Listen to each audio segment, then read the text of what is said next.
Todos los países del mundo en estos momentos están reformando la educación pública. Existen dos razones para ello. La primera es económica. La gente está intentando resolver cómo podemos educar a nuestros niños para que ocupen su lugar en la economía del siglo XXI. ¿Cómo hacemos eso? Si ni siquiera podemos anticipar cómo será la economía al final de la próxima semana, como esta reciente crisis lo está demostrando. ¿Cómo hacemos eso? La segunda razón es cultural. Todos los países del mundo están intentando resolver cómo podemos educar a nuestros niños para que tengan sentido de identidad cultural, para poder legarles los genes culturales de nuestras comunidades y a la vez formar parte del proceso de globalización. ¿Cómo cuadramos ese círculo? El problema es que están intentando enfrentarse al futuro, a base de hacer lo mismo que en el pasado. Y en el proceso están alineando a millones de niños que no ven ninguna utilidad en asistir a la escuela. Cuando nosotros íbamos al colegio, nos retenían allí con la historia de que si trabajábamos mucho y sacábamos buenas notas y luego estudiábamos un título universitario, tendríamos un trabajo. Nuestros hijos no se creen eso. Y hacen bien, por cierto. Es mejor tener una titulación que no tenerla, pero ya no es ninguna garantía. Y especialmente no lo es si el camino hacia ella marginaliza la mayoría de cosas que tú consideras importantes acerca de ti mismo. Hay gente que dice que hay que subir los estándares, que eso sería un avance. Ah, ¿sí? Sí, lo deberíamos hacer. ¿Y por qué ibas a querer rebajarlos? No me he encontrado con ningún argumento que me convenza para bajarlos. Pero subirlos, por supuesto que habría que subirlos. El problema es que el sistema educativo actual fue diseñado, concebido y estructurado para una era diferente. Fue concebido en la cultura intelectual de la Ilustración y en las circunstancias económicas de la Revolución Industrial. Antes de la mitad del siglo XIX no había sistemas educativos públicos. En realidad, no. O sea, podrías estudiar con los jesuitas si tenías dinero, pero la educación pública, pagada con los impuestos, obligatoria para todo el mundo, gratuita y a la vuelta de la esquina, era una idea revolucionaria. Y mucha gente se opuso a ello.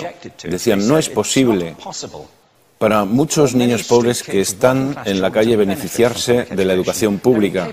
Son incapaces de leer y escribir. ¿Por qué perder tiempo con esto? Y también se asienta sobre una serie de suposiciones sobre la estructura social y la capacidad de las personas. Fue dirigido por el imperativo económico de aquel momento, pero a lo largo de todo ello se infiltró el modelo intelectual de la mente, el cual era esencialmente la idea que la Ilustración tenía sobre la inteligencia. La auténtica inteligencia consistía en cierta capacidad para el razonamiento deductivo y un conocimiento amplio de la cultura clásica. Se podría resumir en capacidad académica. Y esta idea está fuertemente enraizada en la reserva genética de la educación pública. El creer que hay dos tipos de personas, académicas y no académicas, y la consecuencia de eso es que mucha gente brillante se creen que no lo son porque han sido evaluados siguiendo este concepto de mente. Así que tenemos dos pilares gemelos, el económico y el intelectual. Y desde mi punto de vista, este modelo ha causado caos en la vida de mucha gente. Ha habido gente que se ha beneficiado maravillosamente de él,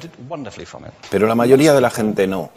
En lugar de beneficiarse, sufren de esto. Una epidemia moderna, mal ubicada y también ficticia. Esta es la plaga del síndrome de déficit de atención e hiperactividad, TDAH. Este es un mapa de la incidencia del TDAH en Estados Unidos.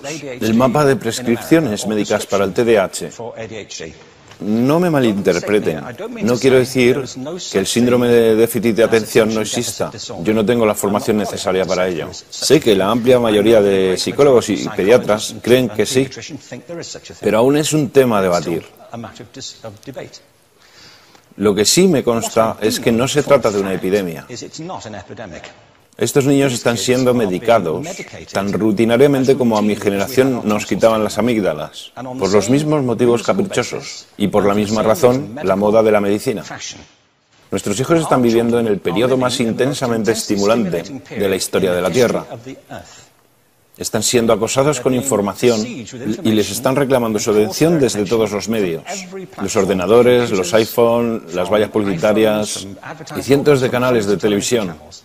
Y nosotros les penalizamos por distraerse. ¿Distraerse de qué?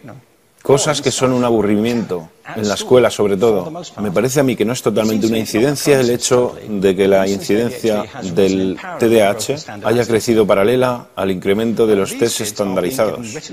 A estos niños se les está dando cosas como Ritalin, Adderall, a menudo medicación bastante peligrosa, solo para hacer que se concentren y se calmen. Pero según esto, el déficit de atención aumenta al ir al este de este país. La gente empieza a perder el interés en Oklahoma.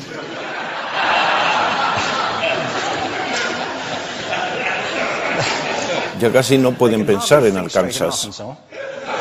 Y para cuando llegan a Washington, lo han perdido completamente. Y hay distintas razones para ello. Es una epidemia ficticia.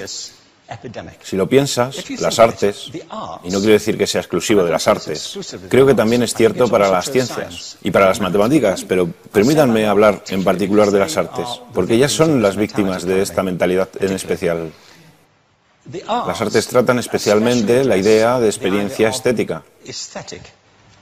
Una experiencia estética es una en la que tus sentidos están funcionando a su máxima capacidad.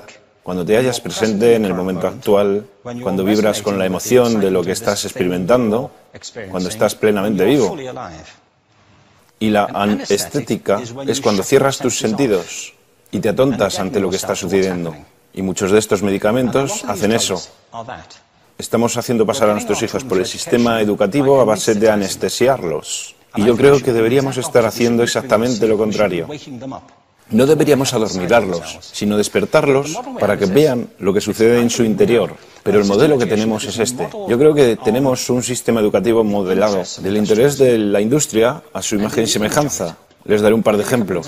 Las escuelas aún están organizadas como si fueran fábricas.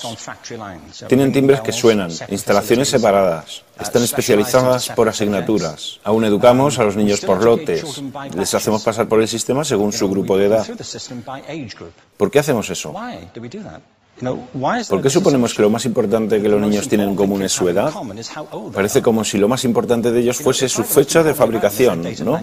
Bueno, yo conozco niños que son mucho mejores que otros niños de su edad en distintas disciplinas, o en diferentes momentos del día, o que son mejores en grupos pequeños o en grupos grandes, o que simplemente trabajan mejor solos. Si te interesa el modelo de aprendizaje, no puedes empezar con esta mentalidad de cadena de montaje. Se trata esencialmente de una conformidad. Cuando ves el incremento de los exámenes estandarizados y de los currículos estandarizados, todo se basa en la estandarización. Yo creo que tenemos que ir justamente en la dirección opuesta. Esto es lo que quiero decir cuando hablo de cambiar el paradigma. Hay un estudio estupendo que se ha hecho recientemente acerca del pensamiento divergente. El pensamiento divergente no es lo mismo que la creatividad. Yo defino la creatividad como el proceso de tener ideas originales que tengan valor.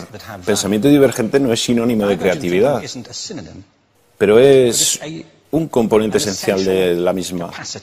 Es la capacidad de ver montones de respuestas posibles a una cuestión. Montones de maneras diferentes de interpretar una cuestión. Pensar lateralmente, como lo llamó Edward de Bono. No pensar solamente de manera lineal o convergente. Ser capaz de ver múltiples respuestas y no solo una. Así que yo diseñé un test para esto y voy a inventarme un ejemplo. A la gente se le puede preguntar cuántos usos se le ocurren para un clip. A la mayoría se les ocurren unos 10 o 15. A la gente que se le da bien, se le pueden ocurrir 200. Y lo hacen porque preguntan, ¿el clip podría estar hecho de goma y medir 60 metros? ¿Tiene que ser un clip tal como lo conocemos? Bueno, pues diseñé el test y lo probé con 1.500 personas.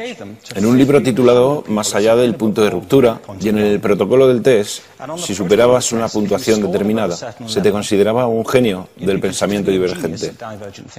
Así que quiero preguntarles, ¿qué porcentaje de la gente que hizo el test puntuó como genio en pensamiento divergente? Y debo decir una cosa más acerca de ellos. Eran niños de jardín de infancia. Así que, ¿qué opináis? ¿Qué porcentaje de genios?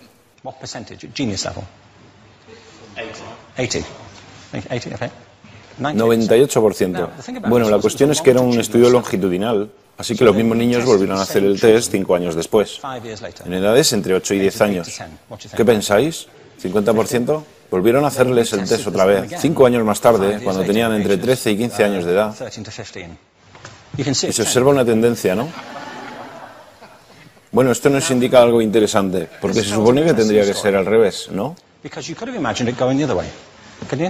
Empiezas no siendo muy bueno, pero mejoras a medida que te haces mayor. Pero esto demuestra dos cosas.